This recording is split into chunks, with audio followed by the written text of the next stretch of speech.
Just want to take a minute today and talk about this insurance, this Affordable Care Act fiasco. And I don't know that a lot of people saw this coming.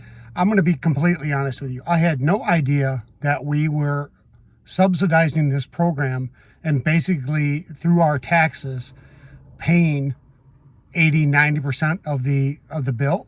I mean, it sounds like from some of the stories I'm seeing come up on X and other media sources is that people are getting premiums that went from $300 a month to $1,700 a month.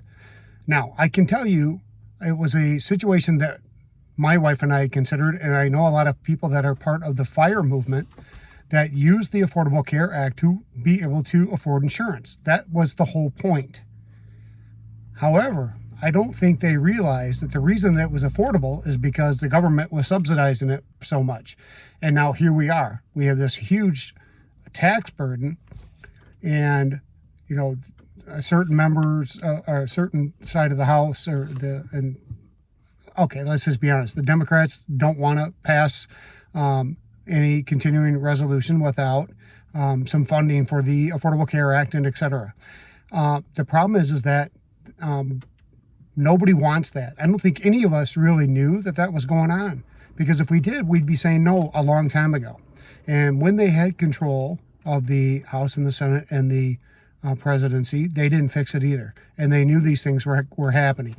Now, the problem with it, my big problem with it, and I think yours as well, especially for somebody who's getting ready to retire, and those of you that did the FIRE movement and got to a position where you could retire, part of that reason was because you could afford some health insurance without going through some of these bigger companies that were charging too much money.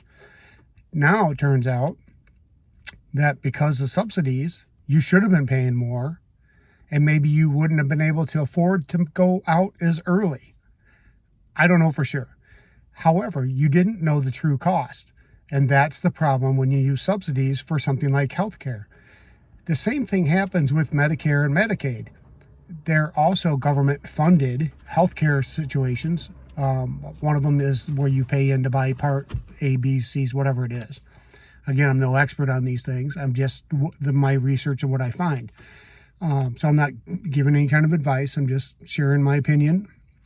And this is for entertainment purposes only. So you can laugh at me all you want. But the point is this. If you don't know what it's costing you for actual health insurance, if it had to all come out of your pocket, you wouldn't be able to afford it either. And what happens anytime the government steps in and becomes the payer, right, the one that funds the premiums for anything, all it does is open up the world and open up the program for fraud and abuse. That's my case in point here, is that the true health care cost for these insurance programs is $1,700 to $2,000 a month. And that's what it was if you went to American Family to buy health insurance. If you went to Joe Blow Insurance, that's the kind of charge it was. The Affordable Care Act was passed under the guise of, no, we're going to make it cheaper because we're going to put all these people in one group and yada, yada. So many people are paying, it'll be cheaper for everybody. Turns out the whole thing was a lie. And that's the same thing that happens with the Medicare situation. I can tell you this, at least from my perspective. My mother, who is on Medicare in her 80s, every time she goes to the doctor, they want to run a battery of tests. You know why? Because Medicare pays for it. Even if it's at a reduced rate, they still pay for it. And that's the problem. Anytime that you have the government paying the bill, it gets wrought with abuse and overcharging and overpricing and fraud. Plain and simple. It happens every time. I've been part of a situation where the company I worked for back in the 80s was overcharging the government on government contracts because they could. Yeah, they got fined and got hit with a fine for it and got caught. But for the most part, it's the same scenario as the $300 hammers and the $900 toilet seats that happened back in the 80s and 90s. These things happen because once the situation becomes guaranteed from the government paying, all of a sudden everything costs dramatically more money. So it drives up the cost for everything for the rest of us.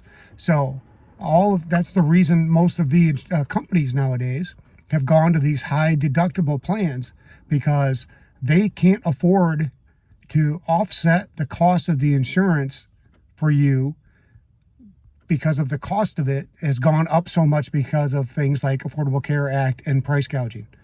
So things to consider. So anybody that was planning to go, like me, I'm retiring at 60.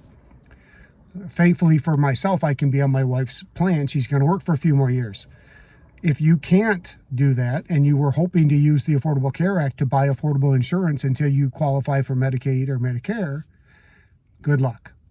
Turns out it's going to be a whole lot more than you expected, and it's probably going to be the price that it should have been from the beginning. And had these increases not happened, insurance would be more affordable, and the cost of care in hospitals and all these other things that they charge you for would be more affordable as well. Anyway, just throwing down my 2 cents. Thanks for listening. We'll see you next time.